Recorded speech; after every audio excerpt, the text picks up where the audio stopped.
Hello everyone, how are you? Fine.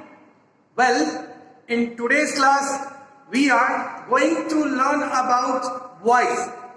As you can see on the top of the board, in the middle, it is written voice. So what is a voice? And why do we need it? We will learn this one thing.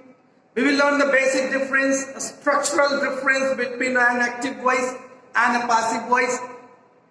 And later on, we will come to know what kind of verb will be transformed into passive voice. Okay, so waiting for what? Let's start this class. See here on the board. See, you're watching here, it is written voice, and when you will go through very carefully, you will find that an arrow is there which is indicating that active is written. So one active voice, and here it is your passive voice. So there are two types of voice. One is active voice and next is passive voice. Fine. So later on we are coming to know about its structural difference. What is the structural difference between an active voice and passive voice? See. In active voice, subject comes in the first place and object comes in the last place. As you can see here. In active voice, subject comes in the first place and object comes in the last place. It is elementary. In the middle, it may be helping verb or verb.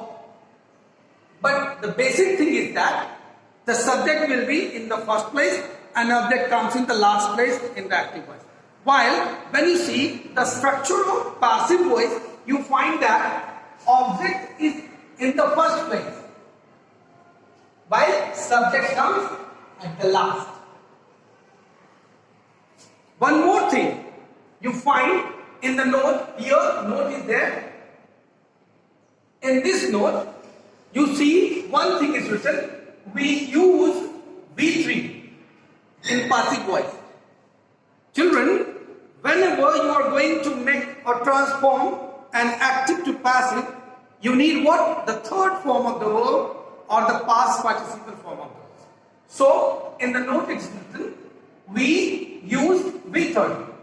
Next note is what? Transitive verb is required. That means for being a sentence passive, a transitive verb is required. Okay? In the last I will tell you why do we need voice to study. Okay. So what is transitive verb? What is intransitive verb? We will come to know. But before that, I am going to put forward before you one sentence here. Radha sings a song. This is an active structure. Radha sings a song. This is an active sentence. While in passive sentence, a song is sung by Radha. So you find that Radha is subject here. It is an active. Later on verb is there, V5 format, and a song is your object. But when, as soon as we came into the passive part, object comes in the beginning, later on helping verb, and this is sings was V5, and the V3 form of sings is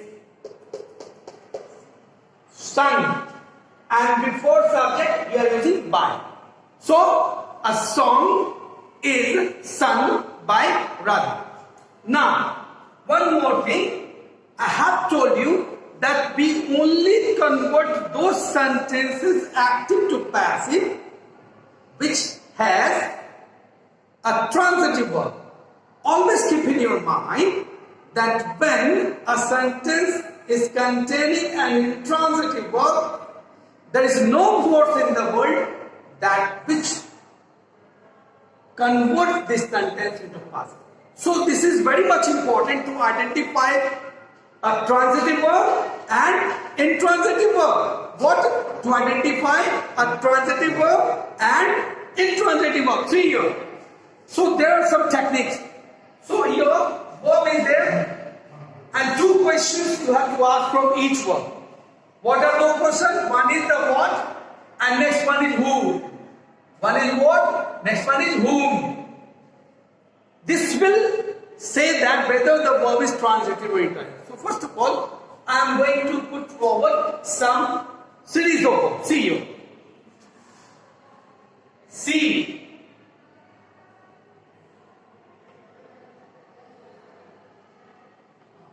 Wash.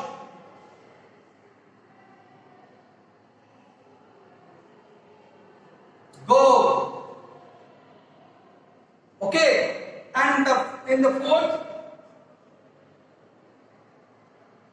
read.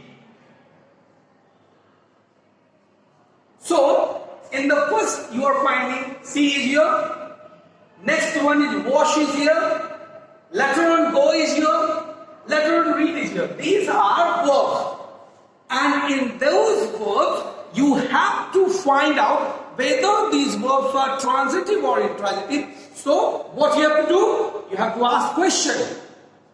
So what are those questions? So first of all, ask question, what does the subject see? Your answer is anything. So you are having the answer of what? Whom does the subject see? Again you are having the answer. So this is your transitive verb. So see is a transitive verb. Why? When we ask 2 questions, whom and what, we find both answers. Okay, see, that's why these are transitive verbs. Now come to wash. What does he wash? You have the answer. He washes cloth.